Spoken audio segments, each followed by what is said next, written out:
29 Mei 2022.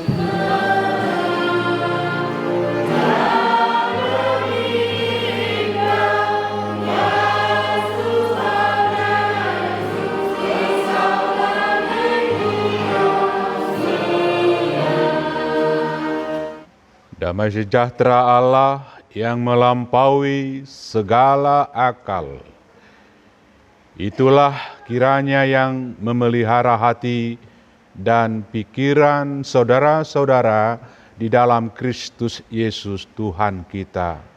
Amin.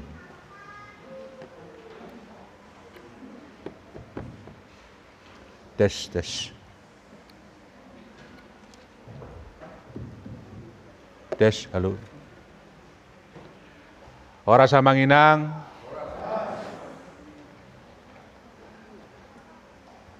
Kami sungguh mengucap syukur kepada Tuhan hari ini kita boleh bertemu pajumpa kita di bagasan Lasni Roha, Ahi Pason, dina hurang lebih kami marhobas di distrikon setahun 4 bulan may taretong nitahiroha pajupang nitahiroha masihol boy hita pajupang ampe omay tikina amanginang boy hita marsaura pala di tikion kami padita nenggolan inang di bagas inang boru hari aja nama nubuhok kami boru situ morang dala si matua nami si matua aku boru butar-butar tolu dak danak nomor sada nomor 2 bawa nomor tolu boru nomor sada nomor sadai nomor 2 nomor tolu pe jangan ngahira doli-doli besude do anak boru olah tikina nama paimaka paima dia madohono nate rokak nitodina ima jolo partina data kamanginangate nuaing sahak mahita menangion hatan debata firman Allah yang akan menyapa kita di Minggu Eks Saudi ini tertulis dalam Mazmur pasal 17 ayat pertama hingga ayat ke-6. Demikian firman Tuhan. Dengarkanlah Tuhan perkara yang benar, perhatikanlah seruanku. Berilah telinga akan doaku dari bibir yang tidak menipu. Daripadamulah kiranya datang penghakiman, matamu kiranya melihat apa yang benar. Bila engkau menguji hatiku, memeriksanya pada waktu malam, dan menyelidiki aku, maka engkau tidak akan menemui sesuatu kejahatan. Mulutku tidak terlanjur tentang perbuatan manusia sesuai dengan firman yang engkau ucapkan. Aku telah menjaga diriku terhadap jalan orang-orang yang melakukan kekerasan. Langkahku tetap mengikuti jejakmu, kakiku tidak goyang. Aku berseru kepadamu karena engkau menjawab aku, ya Allah. Sendengkanlah telingamu kepadaku, dengarkanlah perkataanku. Demikian firman Tuhan. Bapak Ibu Saudara yang dikasihi Tuhan, di Minggu Eks Saudi ini, topik kita di minggu ini diberi topik orang benar berseru, Tuhan menjawab. Orang benar berseru, Tuhan menjawab. Bapak Ibu, mari kita sejenak membahas topik ini berawal dari nats pembimbing tadi, Yohanes pasal 5 ayat 1 hingga ayat 9 tadi. Bila kita berkenan tadi menyimak nas pembimbing tadi, sangat menarik, sangat-sangat menarik. Dari sekian banyak orang yang sakit saat itu, tapi ada satu orang yang sudah lama menantikan kesembuhan di kolam Bethesda tadi selama 38 tahun. Dia berharap akan kesembuhan. Tapi nyatanya seperti yang telah diinformasikan, ketika terjadi guncangan air, sebagai kesempatan untuk menerima kesembuhan tersebut, dia tidak pernah mendapatkan kesempatan untuk sembuh. Apa yang terjadi? Karena dia mengatakan, saya tidak sanggup bergerak. Saudara pun tidak ada, sahabat pun tidak ada yang dapat menolong. Maka ketika saya mencoba untuk berlari menuju air tersebut, guncangan tersebut, selalu ada orang yang mendahului saya. Ketika saudara kita yang sakit tersebut sepertinya putus asa dan tidak pernah punya harapan lagi untuk sembuh, tiba-tiba datang tanpa diduga Yesus menawarkan kesembuhan. Maukah engkau sembuh? Maukah engkau sembuh, saudaraku? Seperti yang kita dengar tadi, tidak mungkin. Saya tidak akan mungkin sembuh. Saudara tidak punya. Orang-orang tidak akan mungkin menolong saya sebab mereka akan menolong dirinya sendiri, saudaranya sendiri. Tidak mungkin saya sembuh. Pada saat itu, Yesus langsung bertindak, bangunlah, angkatlah tilammu, berjalanlah. Dari nas pembimbing ini, di saat tidak ada lagi kemungkinan sembuh, pada saat itulah Yesus menyembuhkan orang sakit tersebut. Artinya apa, Bapak Ibu? Dia sembuh bukan karena upaya kekuatannya. Dia sembuh karena disembuhkan. Dia pulih karena dipulihkan. Dia benar karena dibenarkan. Itulah arti benar di hadapan Tuhan. Kita benar karena dibenarkan. Karena dari diri kita sendiri, kebiasaan kita, perilaku kita, dari keterbatasan kita, kelemahan kita, sebenarnya tak satu pun kita ini yang benar. Tapi kita benar karena Tuhan berkenan membenarkan kita. Nah, ini yang kita tangkap, kita petik dari nas pembimbing tadi. Amanginang, nas kita ini semakin menolong kita dan menguatkan kita untuk datang dengan benar di hadapan Allah, berseru serta memohon. Ini nas kita. Kenapa kita begitu yakin Tuhan menjawab seruan kita?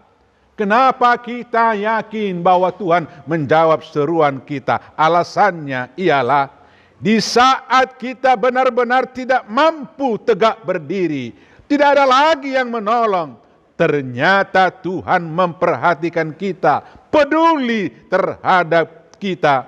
Dalam keyakinan inilah kita semakin percaya di saat saya terdiam 1000 bahasa karena benar-benar lumpuh, karena benar-benar penderitaan yang menimpa dan menumpuk di dalam diri kita. Di situ Tuhan memperhatikan dan menolong, memulihkan saya. Apalagi jika saya berseru kepada Tuhan, Tuhan yang mempedulikan, Tuhan yang menolong, maka saya yakin Tuhan pasti mendengarkan doa saya. Inilah nas kita hari ini. Jadi Amanginang, kalau kita kan berseru, apalagi meminta sesuatu, sebenarnya karena kita yakin orang tersebut akan bersedia memberi. Tidak pernah kita meminta tolong, menerima bantuan dari siapapun, kalau kita tidak yakin dulu bahwa orang tersebut tidak memberi. Karena kita yakin. Apalagi terhadap Tuhan. Tidak kita minta pun. Tidak kita minta pun, sebenarnya Tuhan memperhatikan. Tuhan melihat, menatap kita. Yang terjadi kepada orang yang sakit 38 tahun di kolam Bethesda itu kan itu yang terjadi. Di saat semua orang tidak peduli, di saat semua orang tidak ada perhatian, di saat dia berusaha sendiri untuk sembuh, dia bingung. Tidak ada jalan, tidak ada cara. Sebenarnya dia hanya menunggu napas untuk berhenti dalam penyakitnya. Tidak ada lagi kesempatan untuk sembuh. Tetapi disitulah Tuhan memperlihatkan, tanpa engkau minta pun, tanpa engkau bermohon pun, sebenarnya saya Tuhan lebih melihat kebutuhanmu daripada engkau sendiri. Maka saya menawarkan selalu kesembuhan untukmu. Itu yang terjadi kepada orang yang berpenyakit 38 tahun tadi.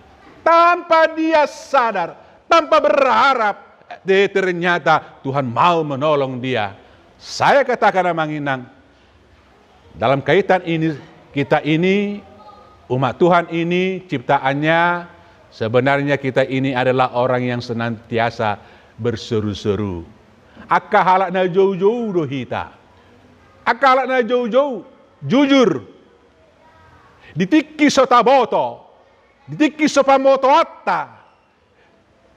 Saya yakin Tuhan menolong, Tuhan menyembuhkan.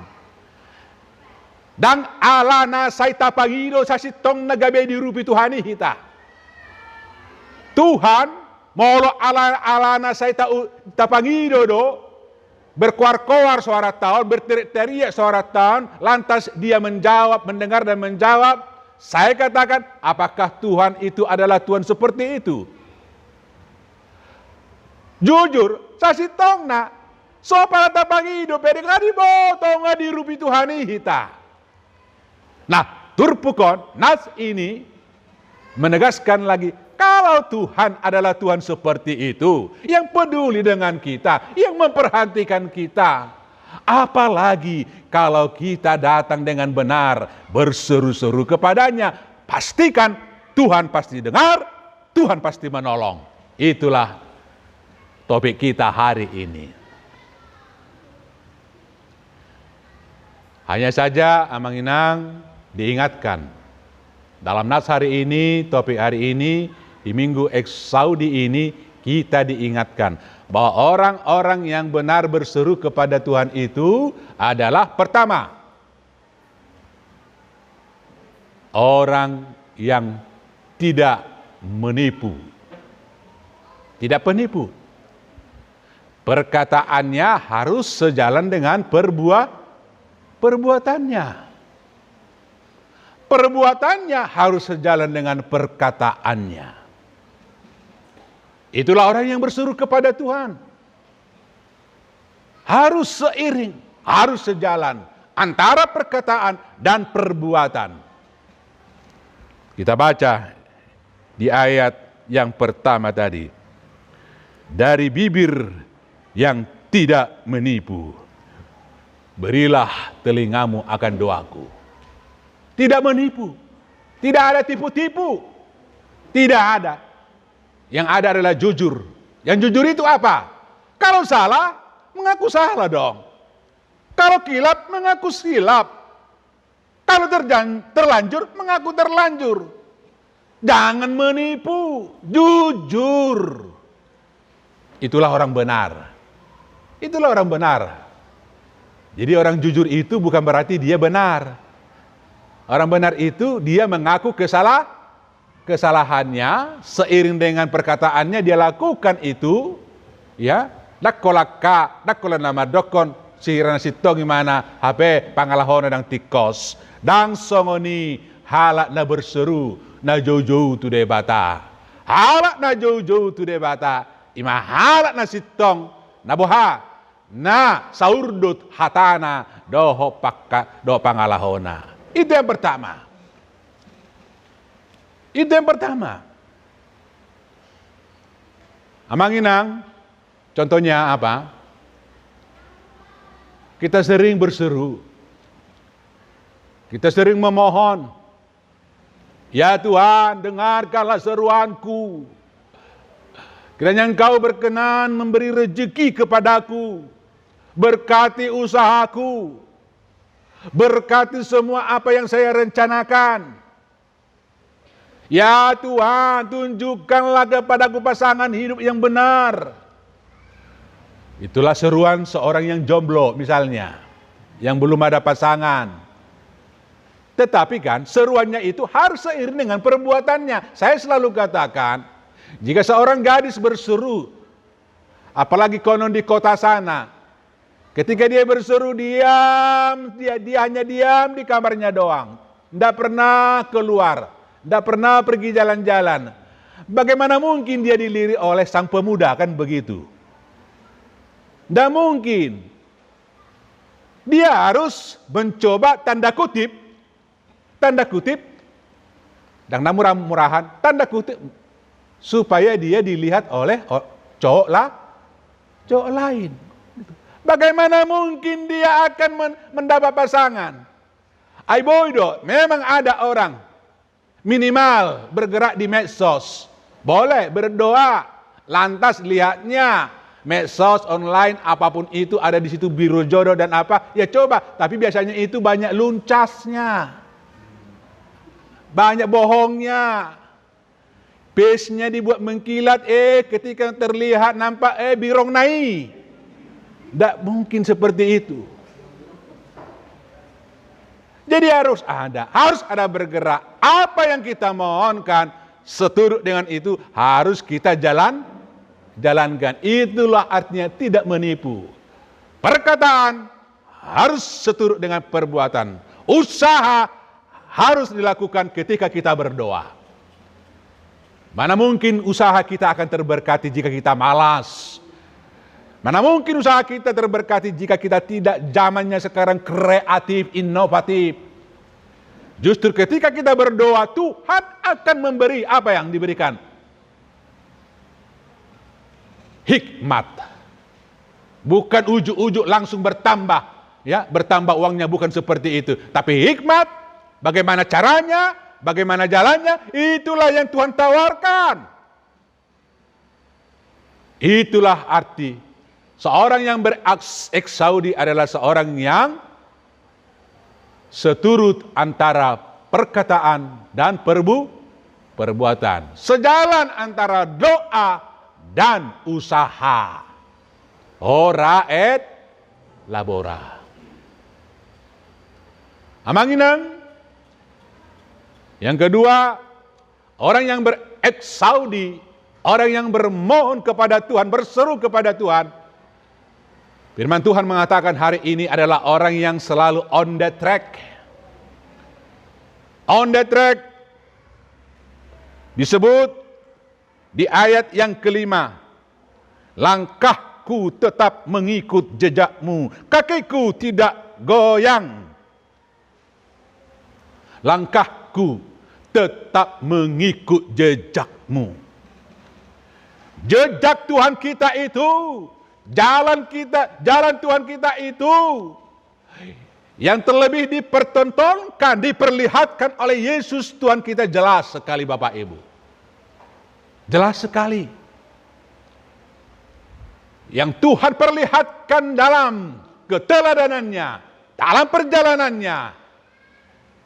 Semua kita tahu bahwa jalan Tuhan adalah jalan penuh rahmat, penuh belas kasihan, jalan penuh maaf, ya, jalan penuh pengampunan. Itulah yang disebut aku mengikuti jejakmu. Jalan yang penuh berkat, jalan yang penuh pengorbanan, jalan yang penuh kasih sayang. Maka ketika kita berseru kepada Tuhan, memohon kepada Tuhan, tapi kita tampil arogan, congkak, ini tidak nyambung Bapak Ibu. Tidak nyambung. Ini tidak sejalan. Karena jalan Tuhan itu seperti yang diperlihatkan, diteladankan oleh Yesus, sungguh kita paham, tidak ada di sana yang namanya kecongkakan, arogansi, ketinggian hati, tidak ada manginangnya, benar? Tidak ada. Yang ada adalah di jalan yang Tuhan telah tunjukkan itu hanya belas kasihan, kebenaran, penguatan, penuh maaf, dan penuh kasih sayang. Jadi harusnya orang yang berdoa, yang berseru-seru kepada Tuhan itu adalah orang yang selalu hidup dengan kerendahan hati, penuh maaf. Bagaimana mungkin kita menerima maaf dari Tuhan? Bagaimana mungkin kita menerima berkat dari Tuhan jika di dalam jalan kita sering kita merugikan orang lain, menghina orang lain, mengecilkan orang lain? Apa mungkin? Saya katakan tidak. Tapi orang yang didengarkan oleh Tuhan adalah orang yang rendah hati, humble. Dia tetap hidup dalam ketaatan. Hidupnya bersahaja, penuh maaf, penuh berkat, penuh penguatan. Itulah orang yang berseru kepada Tuhan. Dan yakinkan Amang Inang, ketika orang seperti ini berdoa, menurut firman ini, Tuhan mendengarkan dan Tuhan menjawab doa seruannya. Amang Inang, bukti bahwa kita benar, bukti bahwa kita tidak tipu menipu, tidak munafik, tidak bohong. Pemazmur mengatakan, selidikilah aku ya Tuhan. Lihat aku. Bahkan saat tidur pun lihat, aku tidak pernah berbuat jahat. Bahkan sampai saat tidur. Kita tahu Bapak Ibu, ketika seseorang tidur, yang kita tahu, kesadarannya juga ikut istirahat atau tidur. Tetapi kita tahu karena dia masih hidup, yang aktif adalah alam bawah sadar. Nah, ketika kita nyenyak, misalnya ini suami nyenyak, kesadarannya memang ikut istirahat, tapi bawah sadarnya itu, alam bawah sadarnya itu tidak istirahat, dia bekerja terus.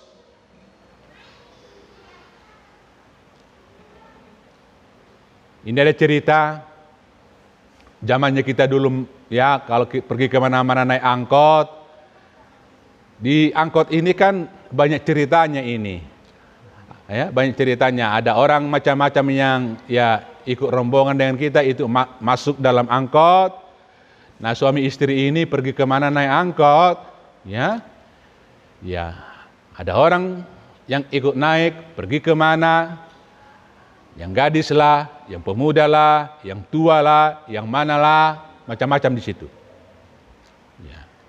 Jujur sang istri, ya tidak berpikir apa-apa. Nah, Dalam perjalanan beberapa, katakanlah hanya 30 menit sampai ke tujuan, mereka sampai ke tujuan, sudah sore, dan pulang lagi, malamnya istirahat, dalam istirahatnya, dalam tidurnya, suaminya ini, yang tidak biasa berdehem-dehem, dalam tidurnya, dalam mimpinya, gitu ya, gitu. Ini kenapa ini? Ini kenapa ini suami saya ini? Anak bapak saya ini, kenapa ini? Ingat punya ingat, review punya review. Ternyata ketika hampir setengah jam tadi siang diangkut, ada perempuan cantik yang naik, gitu kan? Ada. Tetapi suaminya ini diam 1000 bahasa. Paling dia sedikit-sedikit kalau ada kesempatan melirik. Dia tidak ada dehem-deheman. Tidak mungkin kan? Di depan istri, itu risifak do kan? HP di podoman anak kaningan itu kimodo bimana? Marni bimana? Keluar. Ya ima alam bawah sadar. Tidak bisa dibohongi. Kelihatannya tadi jaim, kelihatannya tadi tidak kemana-mana matanya, tidak dibawa ke hati. Ternyata dibawa juga ke mimpi. HP nasi sipi mana? Ibaga serhana. Senena itu. Senena. HP saping na do inata. Ima buktina. Itu bukti. Di saat tidur pun, kalau pemasmur mengatakan saya tidak melakukan kejahatan, artinya saat mimpi pun ketika dia melakukan kegiatan aktivitas setiap hari memang benar dia tidak melakukan kejahatan, dan itu tidak bisa dibohongi, apalagi di hadapan Tuhan. Ketika kita tidur, saat kita bermimpi keluar bawah alam sadar, itu tidak bisa dibohongi. Oleh karena itu, Inang, para istri, kalau melihat, memperhatikan apakah suami jujur atau tidak, tunggulah dia tidur nyenyak dan bermimpi. Pasti itu, pasti ada sesuatu di situ. Kalau secara positifnya, kalau dia gelisah tidak biasanya, tanyakan dia, ya, tanyakan dia apakah ada masalah juga, ya, dalam perspektif lainnya, apakah ada di situ dia. Saya diri puhode nang na terus kekar, manang na tegar, manang na kuwa amatai. Tapi sebenarnya, ya, dia sangat sungguh gelisah, dia banyak masalah, dia banyak beban. Dan oleh mana pabuah hauni itu hoi nang alanyaha, ala unang dohot to di bagasan persoalan ini. Tapi saksi tong na nunga godang dipikiri mana, bege mai marhite-hite nipina. Itulah pengakuan pemazmur ini. Saat tidur pun saya yakin saya adalah orang benar. Itulah orang yang bereksaudi. Dia mampu baik luar dan dalam meyakinkan dia orang jujur. Walaupun sebenarnya kita katakan tadi orang jujur itu mengaku kesalahan ketika salah, mengaku kilap ketika kilap, memohon maaf ketika punya kesalahan. Itulah orang jujur. Dan semuanya di hadapan Tuhan akan menjadi benar.